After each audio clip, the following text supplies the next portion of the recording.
Halo semuanya, welcome back to Div Talk. Jadi ini adalah episode 2. Di episode ini kita akan membahas gimana sih rasanya jadi mother atau seorang ibu yang anaknya adalah seorang atlet sepak bola. Wede.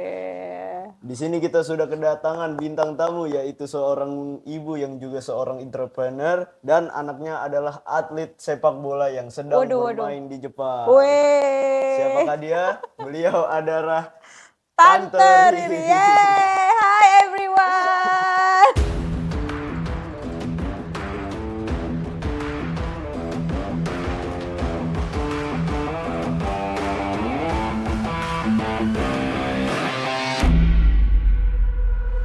Jadi Tante Riri ini mempunyai 3 anak yang berbakat di olahraga. Anak pertama itu Rasya, yang sedang bermain di klub sepak bola di mana Tante? Ya, Nagi Gaura Iya, Football Club iya, ya, nah, Jepang. di Gaura Football Club yang ada di Jepang.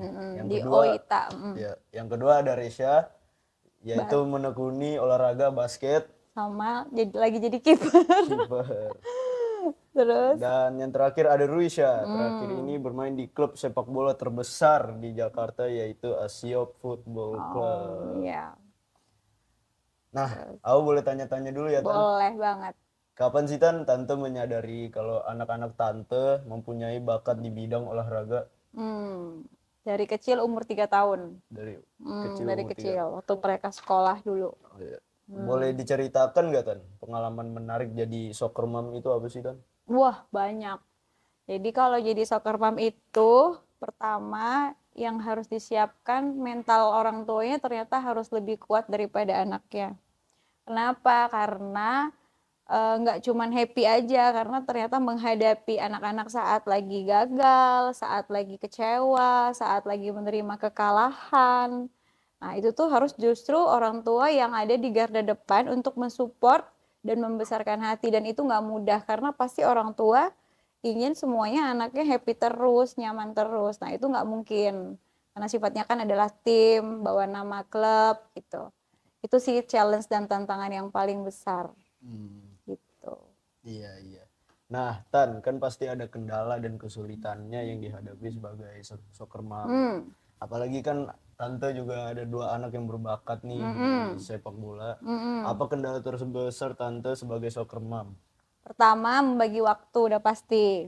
Karena waktu Rasya masih di sini, sering sekali jadwal mereka latihan dan bertanding itu dalam 1 minggu ada 7 hari tuh bentrokan semuanya. Itu pasti susah karena sebagai orang tua kita harus bersifat adil, bijaksana untuk membagi waktu dan perhatian. Belum lagi kalau misalnya kebutuhannya bersamaan harus bentrok kita ikutin. Nah, itu susahnya di situ. Terus kedua, saat menghadapi yaitu tadi kesedihan, kegagalan, nah seperti itu. Terus ketiga, saat lagi susah ya hati orang tua kalau anaknya cedera, sakit, apalagi menjelang pertandingan, padahal lagi semangat, terus cedera yang dalam arti kata dalam permainan, terus dia lagi nggak bisa bertanding atau berlatih dalam beberapa hari. Nah, seperti itu kendala-kendalanya kayak gitu. Kan juga Tante ada bisnis nih ya. Gimana sih cara Tante bisa membagi waktu antara mengerjakan bisnis Tante dan juga soccer mom Tante? Kalau dulu sebelum anak-anak sesibuk ini di studio itu bisa 1 hari mengerjakan 10 sampai 13 klien tuh di full day dari pagi sampai sore. Tapi setelah anak-anak memang sepertinya lebih membutuhkan perhatian dan itu tidak bisa diulang waktunya, sehingga sekarang waktu studio harus lebih pendek dan klien yang kita terima harus lebih sedikit. Paling banyak sekarang 5 atau 6 klien saja karena Tante Riri waktu selesai studio harus balik lagi ke jadi soccer mom ke lapangan di sore hari. Jadi dari mulai pagi paling lama jam 2 udah harus selesai dari studio. Ngomong-ngomong bisnis Tante itu apa sih, Tan? Aduh, di luar dari konsep ini. Tante Riri punya studio kecantikan, treatment perawatan khusus untuk perempuan yang diutamakan untuk wanita muslim yang tanpa harus melakukan sulam, tato atau alis extension lagi kekinian. Nah, ini adalah the way lain tanpa harus melakukan yang tadi Tante Riri sebutkan. Kita bisa kok treatment atau merawat alis dan bulu mata tanpa harus melakukan hal-hal yang melanggar syariat Islam, tapi tetap hasilnya baik dan estetik gitu. Oke, kan anak pertama tante si Rasya ini Mm-mm. sedang bermain di Jepang kan. Mm-mm. Nah, bisa ceritain nggak Tan prosesnya gimana Rasya bisa diterima bermain di klub Jepang? Kalau cerita proses lumayan panjang, tapi kita semuanya sudah rencanakan dari selama mungkin ya, kira-kira persiapan untuk Rasya menjelang ke Jepang ini nggak deket, kayaknya hampir 1,5 tahun persiapannya. Dari mulai sekolah bahasanya, dari mulai pencarian yang tidak mudah untuk mahasiswa untuk anak asing. Terus ternyata di sana juga penerimaannya nggak gampang karena klub di sana nggak main-main. Nah, harus bisa syarat terutama tuh sudah pernah mengikuti pertandingan nasional, tingkat nasional. Di situ persyaratan nilai akademis yang tidak boleh rendah. Nah, alhamdulillah Rasya diterima di sana.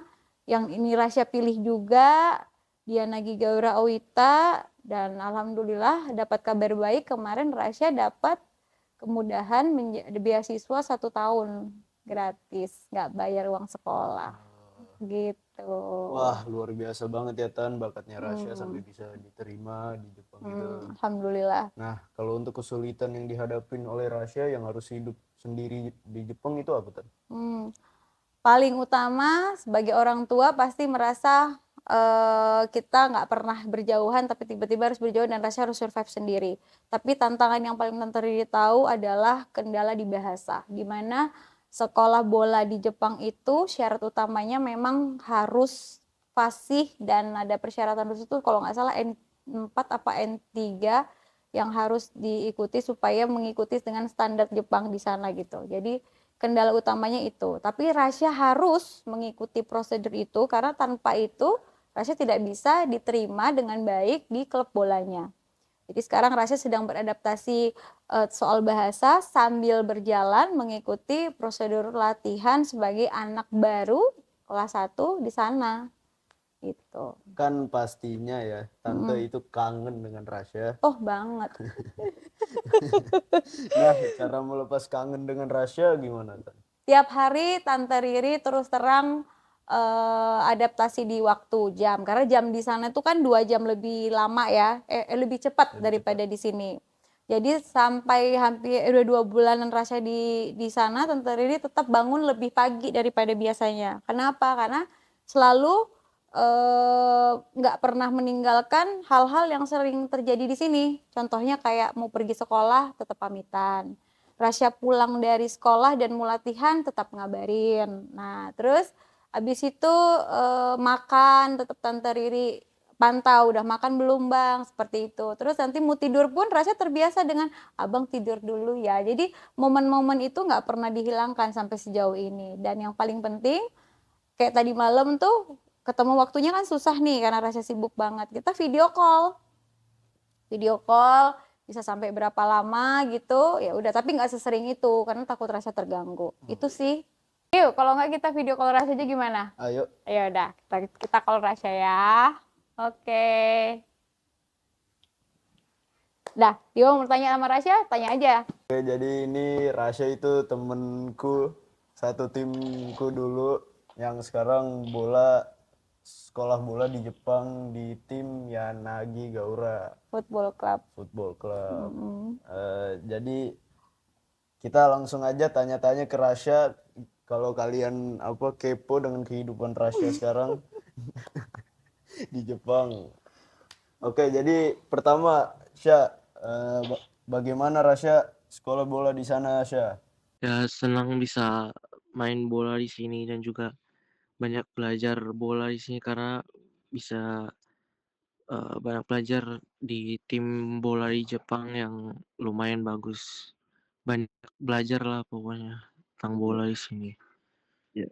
Suka dukanya apa Sya? Enaknya tadi bisa banyak belajar tentang bola yang belum pernah dibelajarin di Indonesia. Terus sukanya juga bisa banyak ketemu orang-orang baru apalagi di bola gitu di Jepang. nggak enaknya ya latihan di sini lebih lebih capek, terus lebih, apa ya, Berat. lebih lebih berat lah pokoknya.